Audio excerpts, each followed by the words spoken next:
Hello everyone, स्वागत है एक बार फिर से आपके अपने यूट्यूब चैनल स्टेट पीसीएस हम में। हम सॉल्व कर रहे हैं यूपी पीसीएस प्रीलिम्स परीक्षा के लिए दृष्टि आईएएस द्वारा संचालित टेस्ट सीरीज।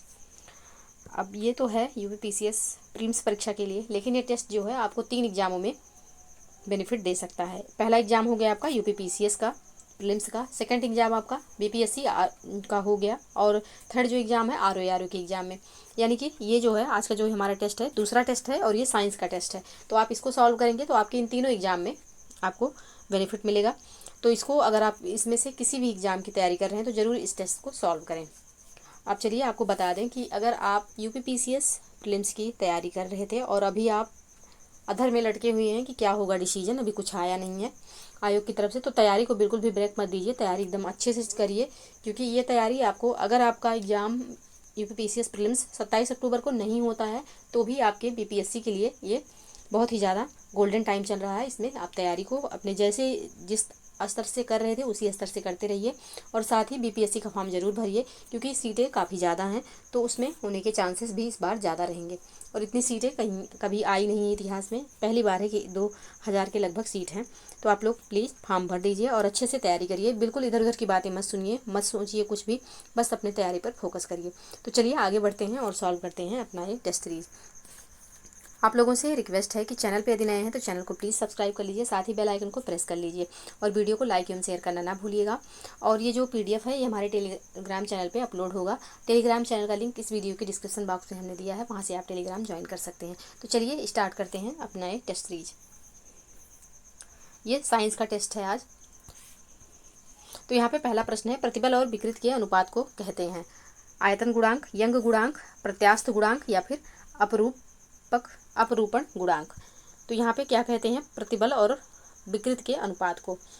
तो प्रतिबल और विकृत के अनुपात को कहते हैं प्रत्यास्थ गुणांक। ऑप्शन सी यहाँ पे सही आंसर हो जाएगा।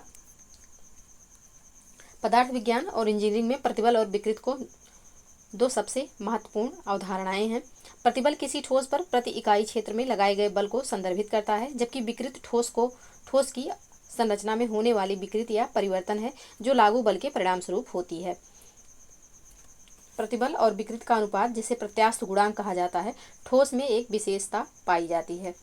तो यहाँ पे ऑप्शन सी इसका सही आंसर हो जाएगा। नेक्स्ट प्रश्न है, ऊर्जा के संदर्भ में निम्नलिखित में से कौन सा कथन सही है। यहाँ है पहला कथन है, ऊर्जा संरक्षण ऊर्जा को एक स्थान से दूसरे स्थान तक स्थानांतरण की प्रक्रिया है। दूसरा कथन है, डायनेमो में यांत्रिक ऊर्जा का विद्युत ऊर्जा में परिवर्तन होता है।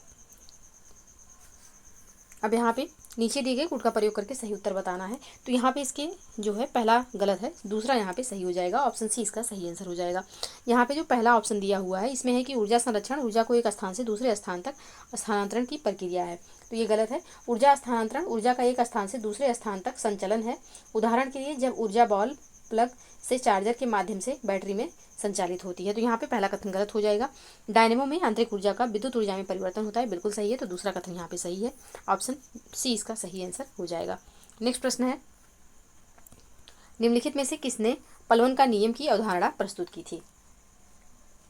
आर्किमिडीज, जॉर्ज साइमन, ओम, माइकल फैराडे या फिर नील्स बोर। तो यहाँ पे पलवन का जो नियम है यह किसके द्वारा लाया गया, तो आर्किमिडीज के द्वारा ये सिद्धांत लाया गया था। ऑप्शन ए यहाँ पे सही आंसर हो जाएगा। पलवन का जो नियम है या पलवन का नियम कहता है कि एक तैरती हुई वस्तु उस तरल पदार्थ के अपने भार को विस्थापित करता है जिसमें वह तैरता है। यह आर्किमिडीज का सिद्धांत का अनुप्रयोग है। तो ऑप्शन ए यहाँ पे सही आंसर हो जाएगा। नेक्स्ट प्रश्न है, एक्सरे का आविष्कारक कौन था। William Conrad Roentgen, Max Planck, Arthur Holly Compton, Louis Victor de Broglie. तो यहाँ पे एक्सरे के आविष्कारक के बारे में पूछा गया है। तो एक्सरे के जो आविष्कारक थे ये थे विल्हेम कॉनराड रोंटगन। ऑप्शन यहाँ पे सही आंसर हो जाएगा। वर्ष 1895 में विलियम कॉनराड रोंटगन द्वारा एक्सरे की खोज को वर्ष 1901 में भौतिकी में प्रथम नोबेल पुरस्कार से सम्मानित किया गया था। तो जो एक्सरे की मशीन की इन्होंने खोज की थी, इसके लिए इनको 1901 में पहली बार जो है भौतिकी के नोबेल के लिए सम्मानित किया गया था। रोंटगन ने संदर्भित किया था कि यद्यपि प्रकाश सीधी रेखा में गमन करती है, फिर भी एक्सरे की भेदन क्षमता प्रकाश की तुलना में पदार्थ में कहीं अधिक गहराई तक होती है। तो ऑप्शन ए यहाँ पे सही आंसर हो जाएगा।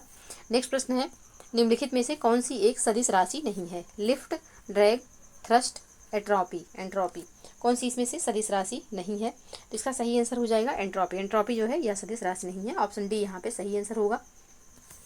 नेक्स्ट प्रश्न है कथन और कारण से संबंधित है। कथन है पृथ्वी सूर्य के चारों ओर दीर्घ वृत्ताकार कक्षा में परिक्रमा करती है। कारण क्या है कि गुरुत्वाकर्षण के अभिकेंद्रीय बल के कारण पृथ्वी अंडाकार आकार में सूर्य की परिक्रमा करती है। नीचे ऑप्शन है, ऑप्शन यहाँ पे कौन सा इसका सही होगा, तो यहाँ पे कथन कारण दोनों सही है और व्याख्या भी कर रहा है, तो ऑप्शन बी यहाँ पे सही आंसर हो जाएगा। नेक्स्ट प्रश्न है जब बंदूक से गोली चलाई जाती है तो बंदूक का पीछे हटना किसका उदाहरण है। न्यूटन का गति का तीसरा नियम, जड़त्व का नियम, स्टीफन का नियम या फिर न्यूटन का गति का दूसरा नियम। तो यहाँ पे जब बंदूक से गोली चलाई जाती है तो बंदूक के बल के कारण गोली आगे की ओर धकेली जाती है, जो क्रिया जो है वह बल कहलाता है। गोली बंदूक को बराबर बल से पीछे की ओर धकेलती है, जिसे प्रतिक्रिया बल कहा जाता है। तो ये कौन सा न्यूटन का कौन सा नियम है, तो ये न्यूटन का तीसरा नियम है, यानी कि हर क्रिया का प्रतिक्रिया होता है, तो ऑप्शन ए यहाँ पे सही आंसर हो जाएगा। नेक्स्ट प्रश्न है, यहाँ पे सूची दिया हुआ है, इनको सुमेलित करना है। तो द्रव्यमान की एक तरफ यहाँ पे द्रव्यमान की सांद्रता दिया हुआ है। अब ये जो है किसमें नापा जाता है, मात्रक दिया हुआ है, तो पास्कल सेकेंड इसका मात्रक हो जाएगा। द्रव्यमान का हो जाएगा औंस, और पदार्थ की मात्रा तो ये हो जाएगी गैलन में, और आयतन जो है यह उसका हो जाएगा मोल। सॉरी, पदार्थ की मात्रा जो हो जाएगी यह हो जाएगी मोल में, और आयतन जो हो जाएगा यह हो जाएगा गैलन। तो इसका जो सही कूट होगा यह हो जाएगा 2, 1, 4, 3, ऑप्शन सी में है, ऑप्शन सी इसका सही आंसर हो जाएगा। नेक्स्ट प्रश्न है निम्नलिखित में से कौन सा दर्पण पनडुब्बी में इस्तेमाल होने वाले पेरिस्कोप में लेंस के रूप में उपयोग किया जाता है। तो ये जो है समतल दर्पण उपयोग किया जाता है, ऑप्शन सी यहाँ पे सही आंसर हो जाएगा।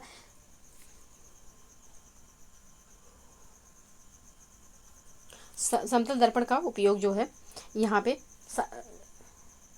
शीशे के रूप में भी किया जाता है, और समतल दर्पण का जो उपयोग है इनका उपयोग पेरिस्कोप के निर्माण में भी किया जाता है, जिनका उपयोग पनडुब्बियों में किया जाता है, तो ऑप्शन सी यहाँ पे सही आंसर हो जाएगा। नेक्स्ट प्रश्न है मानव नेत्र के संबंध में निम्नलिखित में से कौन सा कथन सत्य है। पहला कथन है निकट दृष्टि दोष से पीड़ित व्यक्ति पास की वस्तुओं को स्पष्ट रूप से देख सकता है, बिल्कुल सही है। दूर दृष्टि दोष में आंख में दूर की वस्तुएं स्पष्ट रूप से देखी जा सकती हैं, ये भी सही है, पास की वस्तुएं नहीं दिखाई देती इसमें। और ऑप्शन सी है कि दिव्यक लेंस का उपयोग करके दृष्टि वैमनस्य को ठीक किया जा सकता है, ये सही नहीं है, तो यहाँ पे पहला एवं दूसरा सही है, तो ऑप्शन डी यहाँ पे सही आंसर हो जाएगा, यानी कि ऑप्शन ए और बी सही है। नेक्स्ट प्रश्न है विद्युत मोटर एक ऐसा उपकरण है जो परिवर्तित करता है यांत्रिक ऊर्जा को विद्युत ऊर्जा में, विद्युत ऊर्जा को यांत्रिक ऊर्जा में, रासायनिक ऊर्जा को यांत्रिक ऊर्जा में, या फिर रासायनिक ऊर्जा को प्रकाश ऊर्जा में। तो विद्युत मोटर जो है यह विद्युत ऊर्जा को यांत्रिक ऊर्जा में परिवर्तित करता है, ऑप्शन बी यहाँ पे सही आंसर हो जाएगा। ऑप्शन बी यहाँ पे सही आंसर होगा। बाकी जो यहाँ पहला दिया हुआ है यांत्रिक ऊर्जा को विद्युत ऊर्जा में, तो यह काम जो है यह डायनमो का है, डायनमो के द्वारा ही किया जाता है, और विद्युत ऊर्जा को यांत्रिक ऊर्जा में बदलता कौन है, तो यह विद्युत मोटर का कार्य है, ऑप्शन बी यहाँ पे सही आंसर हो जाएगा। नेक्स्ट प्रश्न है सापेक्षता के विशेष सिद्धांत में अल्बर्ट आइंस्टीन ने किसके बीच संबंध स्थापित किया। तो यहाँ पे द्रव्यमान और ऊर्जा के बीच में इन्होंने संबंध स्थापित किया, ऑप्शन सी यहाँ पे सही आंसर हो जाएगा। अल्बर्ट आइंस्टीन ने सापेक्षता के अपने विशेष सिद्धांत में द्रव्यमान और ऊर्जा के बीच संबंध स्थापित किया है, तो ऑप्शन सी यहाँ पे बिल्कुल सही आंसर होगा। नेक्स्ट प्रश्न है शुष्क बर्फ के संबंध में निम्नलिखित में से कौन सा कथन सत्य है। शुष्क बर्फ के यानी कि जिसको ठोस कार्बन डाइऑक्साइड कहा जाता है, इसके संबंध में कौन सा कथन सत्य है। तो यहाँ पे जो पहला कथन दिया हुआ है कि शुष्क बर्फ ठोस कार्बन डाइऑक्साइड है और -78.5 डिग्री सेंटीग्रेड पर ऊर्ध्वपातित होती है, यह यहाँ पे सही हो जाएगा, तो ऑप्शन ए यहाँ पे इसका सही आंसर होगा। नेक्स्ट प्रश्न है निम्नलिखित में से किस विद्युत चुंबकीय विकिरण में अधिकतम ऊर्जा होती है। तो किस विद्युत चुंबकीय विकिरण में अधिकतम ऊर्जा होती है, तो यहाँ पे एक्सरे विकिरण जो है इसमें अधिकतम ऊर्जा होती है, ऑप्शन डी यहाँ पे सही आंसर हो जाएगा।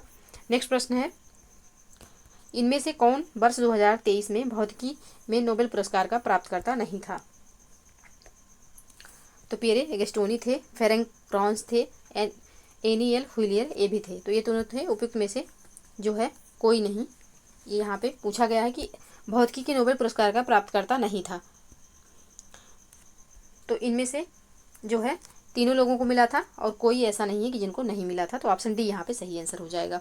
नेक्स्ट प्रश्न है, विज्ञान एवं प्रौद्योगिकी विभाग की स्थापना कब की गई थी? विज्ञान और प्रौद्योगिकी विभाग की स्थापना जो है 1971 में विज्ञान और प्रौद्योगिकी के नए क्षेत्र को बढ़ावा देने और देश में विज्ञान और प्रौद्योगिकी गतिविधियों के आयोजन, समन्वय और प्रचार के लिए एक नोडल विभाग की भूमिका निभाने के उद्देश्य से की गई थी। तो यहाँ पे इसकी स्थापना कब हुई थी? 1971 में की गई थी। ऑप्शन बी यहाँ पे सही आंसर हो जाएगा। नेक्स्ट प्रश्न है,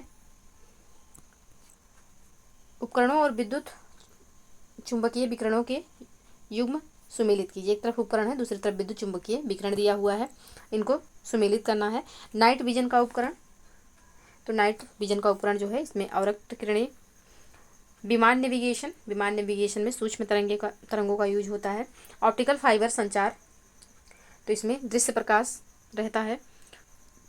और गुर्दे की पथरी का पता लगाना, तो पराश्रव्य तरंगें होती हैं यहाँ पे। तो इसका जो सही कूट हो जाएगा यह हो जाएगा 4 3 1 2, 4 3 1 2 ऑप्शन ए में है। ऑप्शन ए इसका सही आंसर हो जाएगा। नेक्स्ट प्रश्न है, वैज्ञानिक नीति प्रस्ताव किस वर्ष प्रस्तुत किया गया था? तो वैज्ञानिक नीति प्रस्ताव जो है यह 1958 में पेश किया गया था। ऑप्शन ए इसका सही आंसर हो जाएगा। राष्ट्र निर्माण में वैज्ञानिक स्वभाव और वैज्ञानिक दृष्टिकोण के विकास को बढ़ावा देने के लिए वर्ष 1958 में वैज्ञानिक नीति प्रस्ताव प्रस्तुत किया गया था। तो ऑप्शन ए यहाँ पे सही आंसर हो जाएगा। नेक्स्ट प्रश्न है, निम्नलिखित में से कौन निर्वात में गमन नहीं कर सकता? प्रकाश, ध्वनि, अनुप्रस्थ, ऊष्मा। कौन यहाँ पे जो है निर्वात में गमन नहीं कर सकता? तो ध्वनि जो है यह निर्वात में गमन नहीं कर सकता, इसके लिए माध्यम की आवश्यकता होती है। तो ऑप्शन बी यहाँ पे सही आंसर हो जाएगा। ध्वनि एक यांत्रिक तरंग है एवं इसके ऊपर इसके प्रसार के लिए वायु, जल, स्टील आदि जैसे भौतिक माध्यम की आवश्यकता होती है, यह निर्वात में गमन नहीं कर सकती। तो ऑप्शन बी यहाँ पे सही आंसर हो जाएगा। नेक्स्ट प्रश्न है, निम्नलिखित में से कौन शुद्ध पदार्थ नहीं है? जल, अमोनिया, कार्बन डाइऑक्साइड, वायु। कौन इसमें से शुद्ध पदार्थ नहीं है? तो वायु जो है यह मिश्रण है, यह शुद्ध पदार्थ नहीं है। ऑप्शन डी यहाँ पे सही आंसर हो जाएगा। शुद्ध जल एक रासायनिक यौगिक से बना होता है जो स्वयं कई रासायनिक तत्वों से बना हो सकता है। जल, अमोनिया और कार्बन डाइऑक्साइड सभी शुद्ध पदार्थ हैं, लेकिन वायु शुद्ध नहीं है क्योंकि यह नाइट्रोजन, ऑक्सीजन, जल और कार्बन डाइऑक्साइड का मिश्रण है। तो ऑप्शन डी यहाँ पे सही आंसर हो जाएगा। नेक्स्ट प्रश्न है, निम्नलिखित में से किसने परमाणु को एक अविभाज्य कण के रूप में प्रस्तुत किया? John Dalton, Dorothy, Crowfoot, Hodgkin, Karl Ziegler या फिर ग्यूलियो नट्टा। किसने जो है परमाणु को एक अविभाज्य कण के रूप में प्रस्तुत किया? तो यह प्रस्तुत किया गया है जॉन डाल्टन के द्वारा। ऑप्शन ए यहाँ पे सही आंसर हो जाएगा। जॉन डाल्टन ने परमाणु को एक अविभाज्य कण के रूप में प्रस्तुत किया। परमाणु किसी तत्व का सबसे छोटा कण होता है जो उस तत्व के सभी गुण प्रदर्शित करता है। परमाणु स्वतंत्र रूप से अस्तित्व में नहीं रह सकता और इसलिए इस अवस्था में रहता है। तो अब जो है इन्होंने जॉन डाल्टन ने परमाणु को एक अविभाज्य कण के रूप में प्रस्तुत किया था, लेकिन अब ये इनकी थ्योरी खत्म हो चुकी है क्योंकि परमाणु को 3 और पार्टों में डिवाइड कर दिया गया, प्रोटॉन, न्यूट्रॉन और इलेक्ट्रॉन। तो ऑप्शन ए यहाँ पे सही आंसर हो जाएगा। नेक्स्ट प्रश्न है, यहाँ पे सुमेलित करना है सूची 1 को सूची 2 से। एक तरफ यहाँ पे पदार्थ है, दूसरी तरफ उसमें पाए जाने वाले अम्ल हैं। तो नींबू का रस, नींबू के रस में कौन सा अम्ल पाया जाता है? तो नींबू के रस में जो है साइट्रिक अम्ल हो जाएगा। तो यहाँ पे साइट्रिक अम्ल है नहीं, तो इसका एस्कार्बिक अम्ल ही हो जाएगा।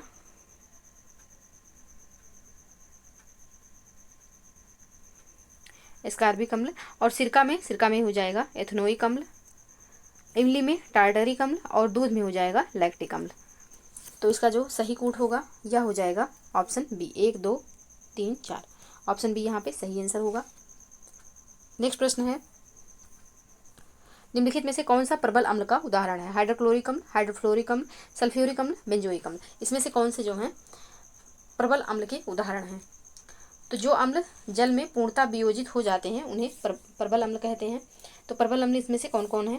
तो हाइड्रोक्लोरिक अम्ल और सल्फ्यूरिक अम्ल दोनों प्रबल अम्ल हैं। ऑप्शन सी यहाँ पे सही आंसर हो जाएगा। प्रबल अम्ल मतलब जो अम्ल जल में पूर्णतः वियोजित हो जाते हैं उन्हें प्रबल अम्ल कहते हैं। और दुर्बल अम्ल किसे कहते हैं? तो वे अम्ल जो जल में आंशिक रूप से वियोजित होते हैं उन्हें दुर्बल अम्ल कहा जाता है। तो ऑप्शन सी यहाँ पे सही आंसर हो जाएगा। नेक्स्ट प्रश्न है, यहाँ पे जो हाइड्रोफ्लोरिक अम्ल और बेंजोइक अम्ल दिए हुए हैं ये दोनों निर्बल यानी कि दुर्बल अम्ल हैं और ये दोनों परबल अम्ल हैं। तो ऑप्शन सी यहाँ पे सही आंसर हो जाएगा, क्योंकि परबल अम्ल के बारे में पूछा गया है। नेक्स्ट प्रश्न है, कथन कारण दिया हुआ है। कथन है कि जलीय सोडियम क्लोराइड के इलेक्ट्रोलिसिस के दौरान क्लोरीन का उत्पादन होता है। कारण है कि इस क्लोरीन गैस का उपयोग ब्लीचिंग पाउडर के निर्माण में किया जाता है। अब यहाँ पे इसका क्या आंसर होगा, तो यहाँ पे कथन कारण दोनों सही है बट व्याख्या नहीं सही है, तो ऑप्शन सी यहाँ पे सही आंसर हो जाएगा। क्लोरीन जलीय सोडियम क्लोराइड यानी कि नमकीन पानी के इलेक्ट्रोसिस के दौरान उत्पन्न होता है। इस क्लोरीन गैस का उपयोग ब्लीचिंग पाउडर के निर्माण में किया जाता है। ब्लीचिंग पाउडर सूखे बुझे चूने पर क्लोरीन की क्रिया द्वारा निर्मित होता है। तो ऑप्शन सी यहाँ पे सही आंसर हो जाएगा। नेक्स्ट प्रश्न है, आयनिक यौगिकों के संदर्भ में निम्नलिखित में से कौन सा कथन सही है। ए, आमतौर पर प्रकृति में भंगुर होते हैं। दूसरा कथन है, इनका गलनांक और क्वथनांक उच्च होता है। नीचे दिए गए कूट का प्रयोग करके सही उत्तर का चयन करना है यहाँ पे। तो इसका जो सही आंसर हो जाएगा, यहाँ पे दोनों कथन सही हैं, ऑप्शन ए इसका सही आंसर होगा। नेक्स्ट प्रश्न है, सोल्डर किसका मिश्र धातु है। तो सोल्डर जो है यह किसका मिश्र धातु है, यह सीसा और टिन का मिश्र धातु है। ऑप्शन सी यहाँ पे सही आंसर हो जाएगा। अमलगम पारा और एक या अधिक अन्य धातुओं का मिश्र धातु है। मिश्र धातु की विद्युत चालकता और गलनांक शुद्ध धातुओं की तुलना में कम होता है। तो ऑप्शन सी यहाँ पे सही आंसर हो जाएगा। सोल्डर जो है यह सीसा और टिन का मिश्र धातु है। इसका गलनांक कम होता है एवं इसका उपयोग विद्युत के तारों को एक साथ वेल्डिंग करने के लिए किया जाता है। तो ऑप्शन सी सही आंसर हो जाएगा। नेक्स्ट प्रश्न है, निम्नलिखित में से किसे पिक्रिक अम्ल के नाम से भी जाना जाता है। पिक्रिक अम्ल के नाम से किसे जाना जाता है, तो यहाँ पे ट्राई नाइट्रोफेनॉल को जो है पिक्रिक अम्ल के नाम से जाना जाता है। ऑप्शन डी यहाँ पे सही आंसर हो जाएगा। ट्राई नाइट्रोफिनॉल जो है यह एक विस्फोटक है और इसे पिक्रिक अम्ल के नाम से जाना जाता है। यह हल्का पीला गंधहीन क्रिस्टल है जो जल में कम घुलनशील होता है। इसका उपयोग मुख्य रूप से अभिकर्मक और संश्लेषण अभिक्रियाओं में किया जाता है। तो ऑप्शन डी यहाँ पे सही आंसर हो जाएगा। नेक्स्ट प्रश्न है, यहाँ पे सुमेलित करना है सूची 1 को सूची 2 से। कीटनाशी, अब इसमें बताना है कि कौन सा केमिकल क्या है।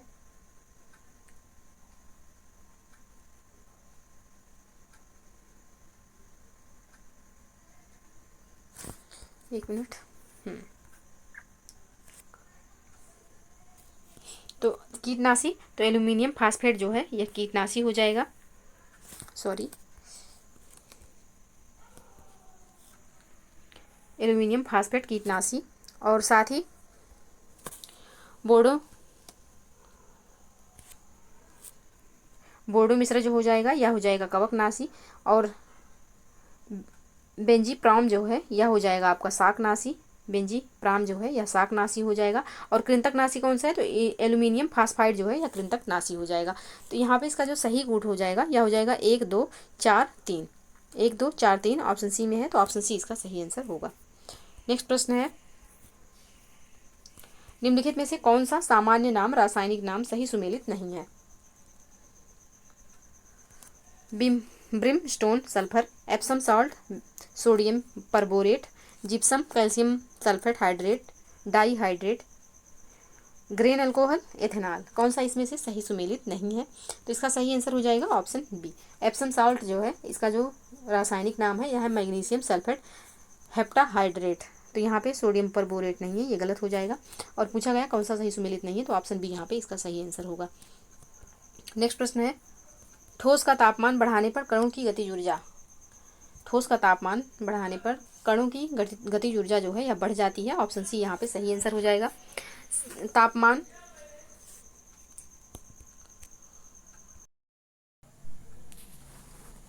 प्रश्न संख्या 30 है, ठोसों का तापमान बढ़ाने पर कणों की गतिज ऊर्जा घट जाती है, समान रहती है, बढ़ जाती है या फिर उपयुक्त में से कोई नहीं। तो इसका जो सही आंसर हो जाएगा यह हो जाएगा ऑप्शन सी, बढ़ जाती है। ठोस पदार्थों का तापमान बढ़ने पर कणों की गतिज ऊर्जा बढ़ जाती है। कणों के बीच आकर्षण बल उष्मा की ऊर्जा से दूर हो जाते हैं। कण अपना निश्चित स्थान छोड़कर अधिक स्वतंत्र रूप में घूमने लगते हैं। एक अवस्था ऐसी आती है जब ठोस पदार्थ पिघलकर द्रव में परिवर्तित हो जाता है। तो ऑप्शन सी यहाँ पे सही आंसर हो जाएगा। नेक्स्ट प्रश्न है, निम्नलिखित में से कौन सा युग्म सुमेलित नहीं है। Lithium Johan August Arfwedson, rubidium Robert Bunsen, francium Marguerite Perey, bromine Karl Karlovich Klaus, कौन सा यहाँ पे सुमेलित नहीं है। तो इसका जो यहाँ पे ऑप्शन डी दिया हुआ है ब्रोमीन। तो ब्रोमीन की खोज कार्ल कार्लोविच क्लास के द्वारा नहीं की गई थी। ब्रोमीन की खोज जो है 1826 में एंटोनी जेरोम बलार्ड के द्वारा की गई थी। तो यहाँ पे ऑप्शन डी सही सुमेलित नहीं है, बाकी लिथियम, रुबिडियम और फ्रांसियम ये तीनों बिल्कुल सही सुमेलित हैं। तो ऑप्शन डी यहाँ पे इसका सही आंसर हो जाएगा। नेक्स्ट प्रश्न है, रेनकोट के निर्माण में निम्नलिखित में से किस पॉलीमर का उपयोग किया जाता है? Polyvinyl chloride, glyptal, urea, formaldehyde resin या फिर पॉलीस्टाइरीन। तो यहाँ पे रेनकोट के जो निर्माण में जिसका प्रयोग किया जाता है यह है पॉलीविनाइल क्लोराइड का। ऑप्शन ए यहाँ पे सही आंसर हो जाएगा। नेक्स्ट प्रश्न है, धातुओं के संबंध में निम्नलिखित में से कौन सा कथन सत्य नहीं है? पहला है, वे मूल ऑक्साइड बनाते हैं, उनकी विद्युत ऋणात्मकता अधिक होती है, वे अच्छे अपचायक कारक हैं, वे आसानी से संयोजी इलेक्ट्रॉन खो देते हैं। तो यहाँ पे धातुओं के संबंध में कौन सा कथन यहाँ पे सही नहीं है? तो इसका जो सही आंसर हो जाएगा यह हो जाएगा ऑप्शन बी, यानी कि उनकी विद्युत ऋणात्मकता अधिक होती है, ये यहाँ पे सही नहीं है।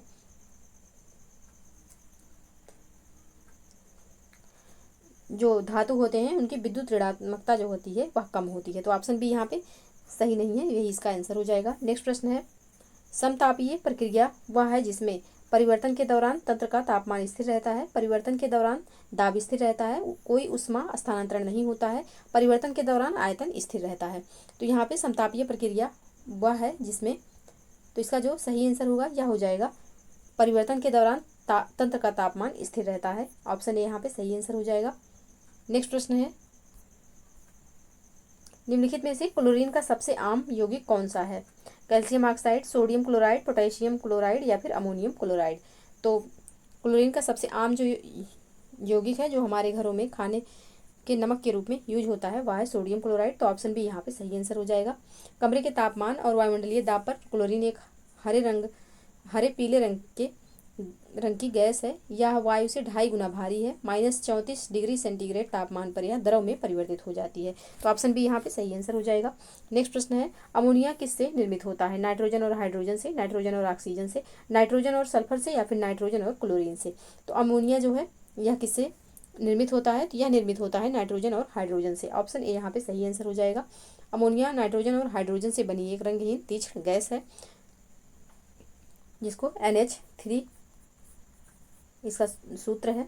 तो ऑप्शन ए यहाँ पे इसका सही आंसर हो जाएगा। नेक्स्ट प्रश्न है, साबुन में निम्नलिखित में से कौन सा क्षार पाया जाता है? Calcium hydroxide, ammonium hydroxide, magnesium hydroxide या फिर पोटेशियम हाइड्रोक्साइड। किसमें? तो साबुन में कौन सा क्षार पाया जाता है? तो साबुन में जो पाया जाता है यह है पोटेशियम हाइड्रोक्साइड। ऑप्शन डी यहाँ पे सही आंसर हो जाएगा। नेक्स्ट प्रश्न है, रासायनिक परिवर्तन का उदाहरण है? शराब का वाष्पित होना, एल्यूमिनियम फॉयल की शीट का मुड़ना, शुष्क बर्फ का कार्बन डाइऑक्साइड वाष्प में ऊर्ध्वपातन, लोहे पर जंग लगना। तो रासायनिक परिवर्तन का उदाहरण इसमें से कौन सा है? तो रासायनिक परिवर्तन का उदाहरण है लोहे पर जंग का लगना। ऑप्शन डी यहाँ पे सही आंसर हो जाएगा। रासायनिक परिवर्तन तब होता है जब किसी पदार्थ की संरचना परिवर्तित हो जाती है जिसके लिए रासायनिक प्रतिक्रिया के दौरान रासायनिक बंधों को तोड़ना और निर्माण करना आवश्यक होता है। इसके उदाहरण क्या क्या हैं? तो भोजन पचाना, अंडा पकाना, चीनी गर्म करके कैरामेल बनाना, केक पकाना, लोहे पर जंग लगना। ये सब क्या है? तो ये सब रासायनिक परिवर्तन है। और भौतिक परिवर्तन क्या होता है? तो इस परिवर्तन में शामिल पदार्थ संरचनात्मक रूप से परिवर्तन से पहले और बाद में एक समान होता है। कुछ भौतिक परिवर्तन के प्रकार बनावट, आकार, तापमान और पदार्थ की अवस्था में परिवर्तन है। इसके उदाहरण कौन कौन से हैं? तो जल का उबलना, शराब का वाष्पीकरण, कागज को टुकड़े टुकड़े काट करना और शुष्क बर्फ का कार्बन डाइऑक्साइड वाष्प में ऊर्ध्वपातन, एल्यूमिनियम फॉयल की शीट को मोड़ना। ये सब किसके उदाहरण है? तो भौतिक परिवर्तन के उदाहरण है। तो इसका जो सही आंसर हो जाएगा यह हो जाएगा ऑप्शन डी। नेक्स्ट प्रश्न है, मिश्र धातुओं के संदर्भ में निम्नलिखित में से कौन सा कथन सही है? यहाँ है पहला है, ये अपनी घटक धातुओं की तुलना में अधिक कठोर होते हैं। दूसरा है, ये उन धातुओं की तुलना में अधिक सतत होते हैं जिनसे वे निर्मित होते हैं। अब यहाँ पे कूट का प्रयोग करके सही उत्तर देना है। इसका कौन सा आंसर सही होगा? तो इसका ऑप्शन जो है सी इसका सही आंसर हो जाएगा। दोनों कथन यहाँ पे बिल्कुल सही है। ऑप्शन सी यहाँ पे सही आंसर हो जाएगा। मिश्र धातु जो होते हैं या दो से अधिक धातुओं का मिश्रण होते हैं। ये अपने घटक धातुओं की तुलना में अधिक कठोर होते हैं। तो पहला कथन सही है। और साथ ही ये उन धातुओं की तुलना में अधिक सतत होते हैं जिनसे ये निर्मित होते हैं। तो ऑप्शन सी यहाँ पे सही आंसर हो जाएगा। नेक्स्ट प्रश्न है, कथन एवं कारण से संबंधित प्रश्न है। कथन है, श्वेत फास्फोरस का उपयोग सैन्य उद्देश्यों के लिए ग्रेनेड में प्रदीप्ति उत्पन्न करने के लिए किया जाता है। कारण क्या है? कि फास्फेट का उपयोग डिटर्जेंट निर्माण के लिए भी किया जाता है। तो कौन सा यहाँ पे सही होगा? तो इसका जो सही आंसर हो जाएगा यह हो जाएगा ऑप्शन सी, यानी कि कथन एवं कारण दोनों सही है बट व्याख्या नहीं कर रहा है, तो ऑप्शन सी इसका सही आंसर हो जाएगा। नेक्स्ट प्रश्न है, वर्ष 2025 में BWF यानी कि बैडमिंटन वर्ल्ड फेडरेशन विश्व जूनियर चैंपियनशिप के लिए किस शहर को मेजबान घोषित किया गया है? तो यह घोषित किया गया है गुवाहाटी को, ऑप्शन सी यहाँ पे सही आंसर हो जाएगा। नेक्स्ट प्रश्न है, हाल ही में चर्चा में रहा तामजा ब्लू होल है, कहाँ है तामजा ब्लू होल? तो यह मैक्सिको के चेतुमल खाड़ी के पास पाया गया कार्ड्स स्थलाकृति का सबसे गहरा सिंक है, तो ऑप्शन ए यहाँ पे सही आंसर हो जाएगा। नेक्स्ट प्रश्न है, कोविशील्ड वैक्सीन लगवाने वाले कुछ व्यक्तियों में एक दुर्लभ और महत्वपूर्ण दुष्प्रभाव देखा गया है, निम्नलिखित में से कौन सा सिंड्रोम अनुभव किया गया? तो यहाँ पे थ्रोम्बोसिस विद थ्रोम्बोसाइटोपिनिया सिंड्रोम जो है इनमें अनुभव किया गया है, ऑप्शन बी यहाँ पे सही आंसर हो जाएगा। नेक्स्ट प्रश्न है, वेस्ट नाइल बुखार निम्नलिखित में से किस रोगवाहक के कारण होता है? एडीज मच्छर, क्यूलेक्स मच्छर, एनोफ्लीज मच्छर या फिर हेमागोगस मच्छर, किसके कारण होता है? तो ये होता है आपका क्यूलेक्स के मच्छरों के कारण, ऑप्शन बी यहाँ पे सही आंसर हो जाएगा, वेस्ट नाइल बुखार। नेक्स्ट प्रश्न है, 46वीं अंटार्कटिक संधि परामर्श बैठक निम्नलिखित में से किस शहर में आयोजित की गई? तो यह बैठक आयोजित की गई है कोच्चि में, ऑप्शन सी यहाँ पे सही आंसर हो जाएगा, केरल के कोच्चि में। नेक्स्ट प्रश्न है, निम्नलिखित में से कौन सा देश विश्व प्रेस स्वतंत्रता सूचकांक 2024 में शीर्ष पर है?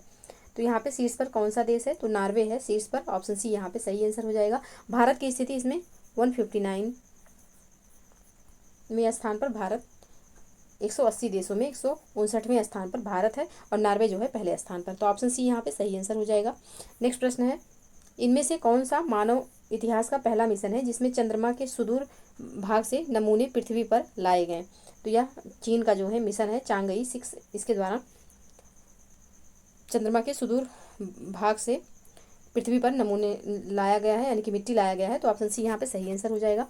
नेक्स्ट प्रश्न है, न्यू वर्ल्ड हेल्थ के साथ साझेदारी में हेनले एंड पार्टनर्स द्वारा प्रकाशित विश्व के सबसे धनी शहरों की रिपोर्ट 2024 में मुंबई का स्थान क्या है? तो इसमें मुंबई को जो स्थान दिया गया है यह दिया गया है 24वां स्थान, ऑप्शन ए यहाँ पे सही आंसर हो जाएगा।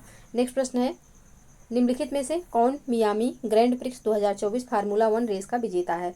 Max Verstappen, Carlos Sainz, Lando Norris या फिर चार्ल्स लेक्लर। तो यहाँ पे इसका जो सही आंसर हो जाएगा यह हो जाएगा ऑप्शन सी, लैंडो नॉरिस जो है वह Miami Grand Prix 2024 formula 1 race के विजेता हैं, तो ऑप्शन सी यहाँ पे सही आंसर हो जाएगा। नेक्स्ट प्रश्न है, निम्नलिखित में से किस पुस्तक को अंतर्राष्ट्रीय बुकर पुरस्कार 2024 दिया गया है? तो अंतर्राष्ट्रीय बुकर पुरस्कार जो मिला है यह मिला है कैरोस पुस्तक को, ऑप्शन बी यहाँ पे सही आंसर हो जाएगा। राष्ट्रीय प्रौद्योगिकी दिवस के संदर्भ में निम्नलिखित में से कौन सा कथन सही है? पहला है यह 11 मई को मनाया जाता है, दूसरा है यह रमन प्रभाव की खोज की घोषणा के उपलक्ष्य में मनाया जाता है। अब यहाँ पे नीचे सही उत्तर का चयन करना है, तो इसका जो सही आंसर हो जाएगा यह पहला आंसर है, यानी कि पहला जो कथन दिया हुआ है बिल्कुल सही है, दूसरा सही नहीं है। वर्ष 1998 में पोखरण में सफल परमाणु परीक्षण की स्मृति में भारत प्रतिवर्ष 11 मई को राष्ट्रीय प्रौद्योगिकी दिवस मनाता है। तो ये जो यहाँ पे ऑप्शन ए में दिया हुआ है कि ऑप्शन बी में दिया हुआ है कि रमन प्रभाव की खोज में, तो ये गलत है। रमन प्रभाव की खोज 28 जो है फरवरी को मनाया जाता है विज्ञान दिवस के रूप में, तो यहाँ पे पहला सही है, दूसरा गलत है, तो ऑप्शन सी इसका सही आंसर हो जाएगा, ऑप्शन सी। नेक्स्ट प्रश्न है, भारत में अफ्रीकी चीतों को जंगल में लाने के लिए निम्नलिखित में से किस स्थान को दूसरे स्थान पर चुना गया है? तो इसका किस स्थान को दूसरे स्थान पर चुना गया है? तो इसका सही आंसर हो जाएगा ऑप्शन सी, यानी कि गांधी सागर वन्यजीव अभ्यारण्य को, ऑप्शन सी यहाँ पे सही आंसर हो जाएगा। नेक्स्ट प्रश्न है,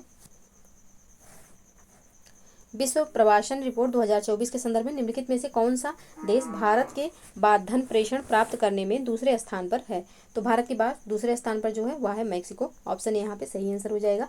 भारत पहले नंबर पर है, मैक्सिको दूसरे, चाइना जो है यह तीसरे नंबर पर है, फिलीपींस यहाँ पे चौथे नंबर पर है, और मिस्र जो है यह 5वें नंबर पर है। तो पहले नंबर पर भारत, दूसरे पे मैक्सिको, तीसरे पे चीन और चौथे पे फिलीपींस, 5वें पे मिस्र, तो ऑप्शन ए यहाँ पे सही आंसर हो जाएगा। नेक्स्ट प्रश्न है, डॉक्टर पूर्णिमा देवी बर्मन ने निम्नलिखित में से किस पक्षी के संरक्षण प्रयासों के लिए ग्रीन ऑस्कर हुटली गोल्ड अवार्ड 2024 जीता? तो ये जीता है ग्रेटर एजुटेंट स्टार्क के लिए, और इसको जानते रहिएगा ये एक क्या है, तो बर्ड है, यह एक पक्षी है। तो ऑप्शन बी यहाँ पे सही आंसर हो जाएगा। नेक्स्ट प्रश्न है, विश्व हाइड्रोजन शिखर सम्मेलन 2024 निम्नलिखित में से किस शहर में आयोजित किया जा रहा है? तो ये जो सम्मेलन है कहाँ आयोजित हो रहा है? तो ये सम्मेलन आयोजित हो रहा है रॉटरडैम में। ऑप्शन डी यहाँ पे सही आंसर हो जाएगा। नेक्स्ट प्रश्न है, अग्निबाण सब ऑर्बिटल टेक्नोलॉजी डेमोस्ट्रेटर है, क्या है ये? तो ये जो है एक विश्व का पहला single piece 3D printed engine वाला रॉकेट है। ऑप्शन यहाँ पे सही आंसर हो जाएगा। नेक्स्ट प्रश्न है, इसरो के युविका कार्यक्रम का उद्देश्य क्या है? तो इसरो के युविका कार्यक्रम का जो उद्देश्य है यह है कि इसरो द्वारा युवा छात्रों को अंतरिक्ष प्रौद्योगिकी, अंतरिक्ष विज्ञान और अंतरिक्ष अनुप्रयोगों पर बुनियादी ज्ञान प्रदान करना है। ऑप्शन ए यहाँ पे सही आंसर हो जाएगा। युविका का कार्यक्रम का उद्देश्य, ऑप्शन ए यहाँ पे सही आंसर होगा।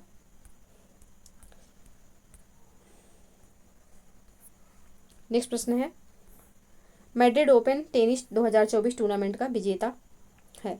तो मैड्रिड ओपन टेनिस 2024 टूर्नामेंट का विजेता कौन है? तो इगा स्विएटेक है। ऑप्शन सी यहाँ पे सही आंसर हो जाएगा। नेक्स्ट प्रश्न है, निम्नलिखित में से कौन सा जिस दिन मनाया जाता है तारीख सही सुमेलित नहीं है? विश्व थैलेसीमिया दिवस 8 मई, विश्व प्रेस स्वतंत्रता दिवस 3 मई, राष्ट्रीय डेंगू दिवस 16 मई। उपयुक्त में से कोई नहीं। कौन सा यहाँ पे सही सुमेलित नहीं है? तो इसका सही आंसर हो जाएगा ऑप्शन डी। ऑप्शन डी यहाँ पे सही आंसर हो जाएगा। यानी कि जो यहाँ पे दिए हुए हैं ये तीनों जो दिवस दिए हैं बिल्कुल सही रूप में सुमेलित हैं। क्योंकि प्रश्न में पूछा गया कौन सा सही सुमेलित नहीं है, तो इसमें से एक भी गलत नहीं है। तो ऑप्शन डी इसका सही आंसर हो जाएगा। नेक्स्ट प्रश्न है, निम्नलिखित में से किस भारतीय व्यक्तित्व को हॉलीवुड की ग्लोबल डिसरप्टर्स 2024 की सूची में शामिल किया गया है? तो यह शामिल किया गया है दीपिका पादुकोण को। ऑप्शन ए यहाँ पे सही आंसर हो जाएगा। नेक्स्ट प्रश्न है, यहाँ पे सुमेलित करना है, एक तरफ अभ्यास है, दूसरी तरफ स्थान दिया हुआ है कि इनका आयोजन कहाँ पे हो रहा है। तो रेड फ्लैग जो है कहाँ पे हो रहा है? तो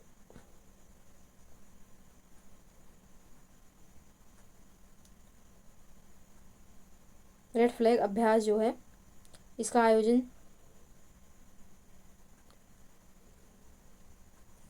कहाँ पे किया जा रहा है? तो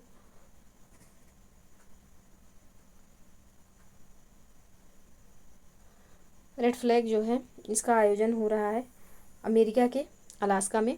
शक्ति जो अभ्यास है इसका आयोजन जो है यह मेघालय के उमरोई में हो रहा है, भारत के मेघालय के उमरोई में। तो भारत में हो रहा है शक्ति का। और एनी ओचोस तो इसका ग्रीस में हो रहा है, ग्रीस में। और डेजर्ट फ्लैग तो इसका जो आयोजन है यह हो रहा है यूएई में। तो इसका जो कूट हो जाएगा यह होगा 4-2-3-1 ऑप्शन डी में है। तो ऑप्शन डी इसका सही आंसर हो जाएगा। नेक्स्ट प्रश्न है, निम्नलिखित में से किस देश ने हाल ही में सभी ग्लेशियर पिघल गए? किस देश में जो सभी ग्लेशियर थे वो पिघल गए हैं? तो ये है वेनेजुएला का। और लास्ट जो ग्लेशियर बचा था उसका नाम हम्बोल्ट था, वो भी पिघल रहा है। तो ऑप्शन बी यहाँ पे सही आंसर हो जाएगा। नेक्स्ट प्रश्न है, पादप कोशिका और जंतु कोशिका के संदर्भ में निम्नलिखित कथनों में से कौन सा सही है? पहला है, पादप कोशिकाएं आकार में छोटी होती हैं जबकि जंतु कोशिकाएं आकार में बड़ी होती हैं। दूसरा है, जंतु कोशिका में कोशिका भित्ति उपस्थित होती है जबकि पादप कोशिका में अनुपस्थित होती है। नीचे दिए गए कूट का प्रयोग करके यहाँ पे सही उत्तर बताना है कौन सा यहाँ पे सही है। तो इसका जो सही आंसर हो जाएगा यह हो जाएगा ऑप्शन डी। यानी कि दोनों में से एक भी कथन सही नहीं है। ऑप्शन डी यहाँ पे सही आंसर हो जाएगा। जंतु कोशिका सामान्यतः पादप कोशिका से आकार में छोटी होती हैं। जंतु कोशिकाओं की लंबाई 10 से 30 माइक्रोमीटर तक होती है जबकि पौधों की कोशिकाओं की लंबाई 10 से 100 माइक्रोमीटर तक होती है। तो पहला कथन यहाँ पे गलत हो जाएगा। दूसरा कथन है, तो यहाँ पे जंतु कोशिकाओं में कोशिका भित्ति नहीं पाई जाती जबकि कोशिका झिल्ली पाई जाती है। पादप कोशिकाओं में एक कोशिका भित्ति होती है जो सेलुलोज से बनी होती है और साथ ही एक कोशिका झिल्ली भी होती है। तो यहाँ पे जो है दोनों में से कोई भी कथन सही नहीं है, दोनों कथन गलत हैं। तो ऑप्शन डी इसका सही आंसर हो जाएगा। नेक्स्ट प्रश्न है, निम्नलिखित में से किसे कोशिकाओं की स्वघाती थैली कहा जाता है? कोशिकाओं की स्वघाती थैली किसे कहा जाता है? तो यह कहा जाता है लाइसोसोम को। ऑप्शन ए यहाँ पे सही आंसर हो जाएगा। लाइसोसोम गोलाकार पीले रंग के अंग होते हैं जो कोशिका में प्रवेश करने वाले रोगजनकों को नष्ट करके कोशिकाओं की सुरक्षा में मदद करते हैं, अतः इन्हें कोशिका की स्वघाती थैली भी कहा जाता है। तो ऑप्शन ए यहाँ पे सही आंसर हो जाएगा। नेक्स्ट प्रश्न है, निम्नलिखित में से कौन सा पुष्पों में मादा प्रजनन अंग है? पुष्पों में मादा प्रजनन अंग कौन सा है? पुमंग, कोरोला, जयांग या फिर केलिक्स? तो इसका जो सही आंसर हो जाएगा यह हो जाएगा जयांग। जयांग जो है यह पुष्पों में मादा प्रजनन अंग है। ऑप्शन सी यहाँ पे सही आंसर हो जाएगा। नेक्स्ट प्रश्न है, निम्नलिखित में से कौन सा पादप ऊतक केवल मृत कोशिकाओं से बना है? तो इसके रेलेनकाइमा ऊतक, कोलेनकाइमा ऊतक, पैरेनकाइमा ऊतक या फिर मेरिस्टेमेटिक ऊतक? कौन सा यहाँ पे ऊतक केवल मृत कोशिकाओं से बना है? तो इसका सही आंसर हो जाएगा ऑप्शन ए,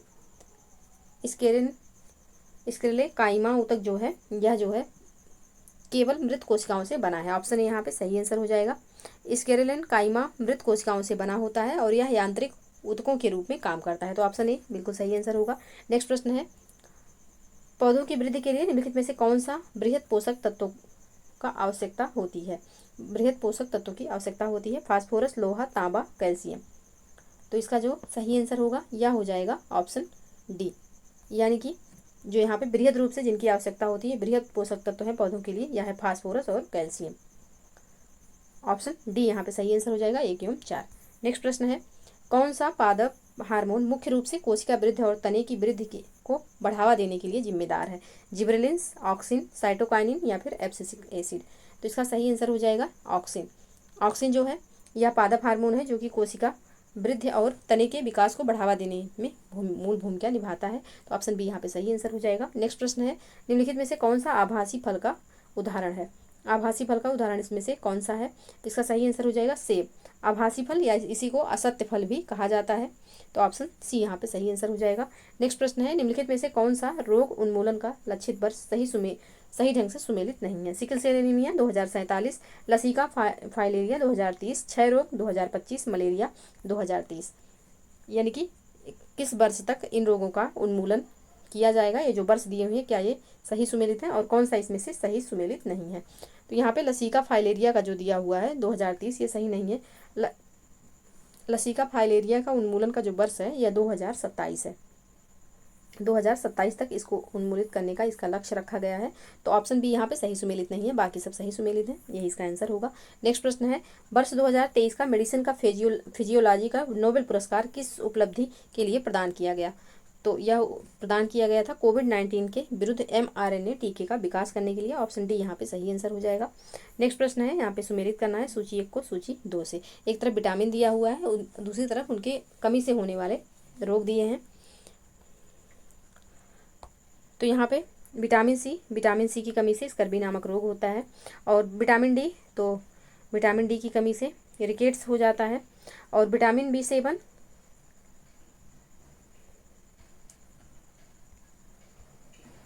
इसकी कमी से बालों का झड़ना होता है, विटामिन B7 की कमी से, और विटामिन B5 तो इसकी कमी से पेलाग्रा नामक रोग हो जाता है। तो इसका जो सही कूट हो जाएगा यह हो जाएगा 4, 2, 1, 3। ऑप्शन ए में है, ऑप्शन ए इसका सही आंसर होगा। नेक्स्ट प्रश्न है,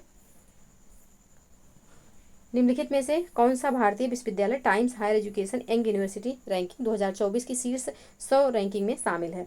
कौन सा इसमें शामिल है? तो इसका जो सही आंसर होगा यह हो जाएगा ऑप्शन ए, महात्मा गांधी विश्वविद्यालय केरल जो है यह शीर्ष 100 में शामिल है।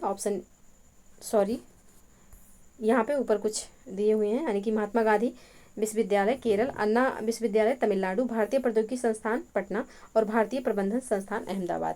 अब इसमें से कौन शीर्ष जो है वह 100 में शामिल है? तो इसका जो सही आंसर हो जाएगा यह हो जाएगा ऑप्शन ए, यानी कि पहला एवं दूसरा यहाँ पे दोनों महात्मा गांधी विश्वविद्यालय केरल और अन्ना विश्वविद्यालय तमिलनाडु ये Higher Education Young University ranking 2024 की शीर्ष 100 में शामिल है। तो ऑप्शन ए यहाँ पे सही आंसर हो जाएगा। नेक्स्ट प्रश्न है, वर्ष 2024 में भारतीय लेखक रस्किन बॉन्ड को निम्नलिखित में से किस पुरस्कार से सम्मानित किया गया? तो इनको सम्मानित किया गया है साहित्य अकादमी फेलोशिप पुरस्कार से। ऑप्शन ए यहाँ पे सही आंसर होगा। नेक्स्ट प्रश्न है, भारतीय प्रौद्योगिकी संस्थान बॉम्बे IIT बॉम्बे निम्नलिखित में से किस कंपनी को साझेदारी में भारत का पहला क्वांटम डायमंड माइक्रोचिप इमेजर विकसित किया जा रहा है? तो ये विकसित किया जा रहा है टाटा कंसल्टिंग सर्विसेज के साझेदारी से। ऑप्शन बी यहाँ पे सही आंसर हो जाएगा। नेक्स्ट प्रश्न है, पायल कपाड़िया की किस फिल्म ने 77वें कांस फिल्म फेस्टिवल में ग्रैंड प्रिक्स जीता? तो यह जीता है All We Imagine as Light. Option D यहाँ पे सही आंसर हो जाएगा। नेक्स्ट प्रश्न है, ट्राइबल टूरिज्म डेवलपमेंट इंडेक्स 2024 के संदर्भ में निम्नलिखित में से कौन सा कथन सही है? यहाँ है, यह विश्व आर्थिक मंच द्वारा जारी किया जाता है। दूसरा कथन है, यह सूचकांक भारत में, इस सूचकांक में भारत 39वें स्थान पर है। कौन सा यहाँ पे सही हो जाएगा? तो ऑप्शन बी यहाँ पे सही आंसर हो जाएगा। दोनों कथन बिल्कुल सही हो जाएंगे। ऑप्शन बी सही आंसर। नेक्स्ट प्रश्न है, निम्नलिखित में से कौन ब्लू ओरिजिन के अंतरिक्ष यान से अंतरिक्ष में जाने वाला पहले भारतीय पर्यटक बन गया है? कौन बने हैं? तो ये बन गए हैं गोपी थोटापुरा। ऑप्शन ए यहाँ पे सही आंसर हो जाएगा, जो कि ब्लू ओरिजिन के अंतरिक्ष यान से अंतरिक्ष में जाने वाले पहले भारतीय हैं। ऑप्शन ए यहाँ पे सही आंसर होगा। नेक्स्ट प्रश्न है, निम्नलिखित में से किस व्यक्तित्व ने विश्व पैरा एथलेटिक चैंपियनशिप 2024 की महिलाओं की 200 मीटर T12 स्पर्धा में स्वर्ण पदक जीता? किसने जीता है? तो यह स्वर्ण पदक जीता है सिमरन शर्मा ने। ऑप्शन सी यहाँ पे सही आंसर होगा। नेक्स्ट प्रश्न है, दुनिया की सबसे ऊंची सबसे लंबी सुरंग सिंकुला निर्माणाधीन है, जो किसके बीच स्थित है? लाहौल घाटी एवं जास्कर, लाहौल घाटी एवं स्पीति, कश्मीर घाटी एवं लद्दाख, चंबा घाटी एवं लाहौल घाटी, किसके बीच में स्थित है? दुनिया की सबसे ऊंची सबसे लंबी सुरंग, ऊंची और सबसे लंबी सुरंग सिकुला। तो इसका जो सही आंसर हो जाएगा यह हो जाएगा लाहौल घाटी एवं जास्कर घाटी के बीच स्थित है। ऑप्शन यहाँ पे सही आंसर होगा। सीमा सड़क संगठन ने हिमाचल प्रदेश को लद्दाख से जोड़ने के लिए हिमाचल प्रदेश में लाहौल घाटी तथा जास्कर घाटी के बीच 16,580 फीट की ऊंचाई पर सिकुला दर्रे पर विश्व की सबसे ऊंची सुरंग का निर्माण किया है। इस परियोजना में 4.1 किलोमीटर लंबी ट्विन सुरंग होंगी, जिसे विश्व की सबसे ऊंची सुरंग के रूप में निर्मित किया गया है। तो ऑप्शन यहाँ पे सही आंसर हो जाएगा। तो आज के लिए बस इतना ही, मिलते हैं नेक्स्ट वीडियो में। तब तक के लिए आप लोग पढ़ते रहिए, स्वस्थ रहिए। जय हिंद, जय भारत।